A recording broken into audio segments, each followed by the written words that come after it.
The idea that my iPhone is powered by brine, like, kind of blew my mind. Yeah. Like salty water that's sat, still in Chile for 3 million years, and now you break a layer of the salt crust and suck it out and turn it into a battery. It's kind of crazy, right? It's totally.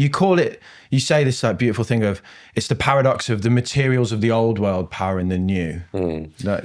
It's like so the place that you're talking about is the Salar de Atacama in I wasn't going to try and say it. Say that for us, Damo. Salah who? Mo Salah? Mohammed Salah? Yeah. The Salar de Atacama. It's like the Salar is like a salt lake in South America, and it's a really bizarre place. I went there and I kind of stood on the salt lake.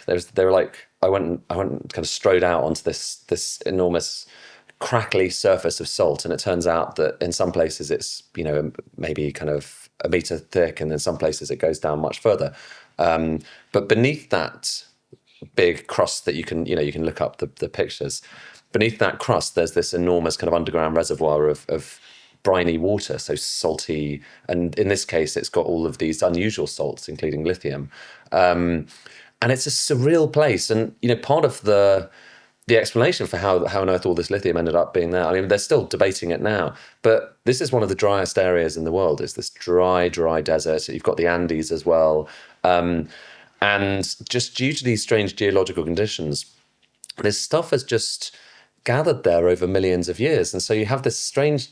It's quite a kind of vertiginous feeling. You're standing there, thinking only a few feet beneath me is this ginormous kind of vat, this reservoir of lithium and all these chemicals.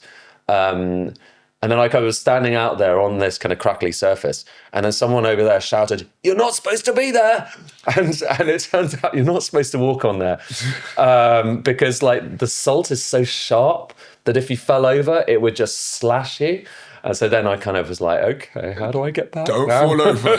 But you take a picture with your phone that's powered by that juice. And that juice, we get they literally kind of pump the brine out of the salar. And this is like there's other ways to get lithium, but this is the biggest reserves of it right now. They pump the brine out, and then I think what's even more mind-blowing is one of the materials in this book is salt. And it's like, I reckon, the most underrated of all. And in the ancient era, in order to get salt, the Phoenicians back in the kind of, 2,000-3,000 years ago, they worked out that they could just create these little pools. So you take the seawater and you just channel it into these evaporation pools. And gradually over time, the sun does its work and that kind of precipitates away the salt, and you're left with these piles of salt. And that's how, in ancient ways, they used to make salt, at least in hot countries.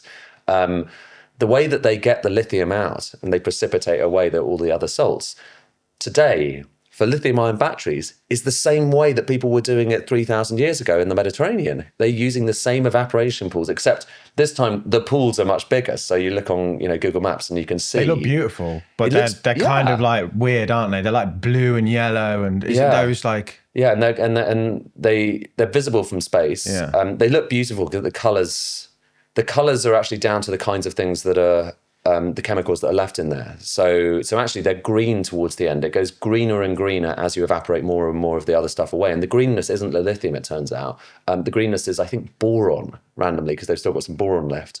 But eventually you get left with this concentrate. And it's the weird thing about lithium. So again, this is the stuff that's inside our batteries that's powering your smartphone. It's also like really, it's a lubricant.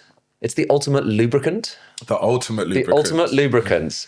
You use lithium. I just bear with me. You should have called your brand lithium the ultimate lubricant. Doesn't it explode? You use lithium. It is mostly used for hardware purposes, like for don't put it on your software. Machinery. Don't get any ideas, T. For machinery.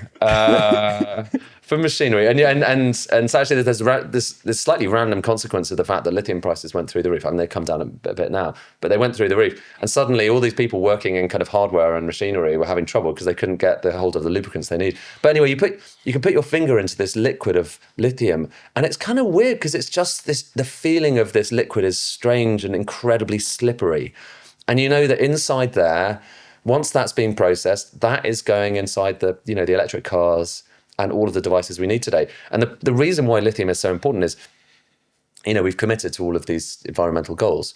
We just don't get there without batteries. You can have a long conversation about net zero, but the technology is just not going to happen if we don't have batteries.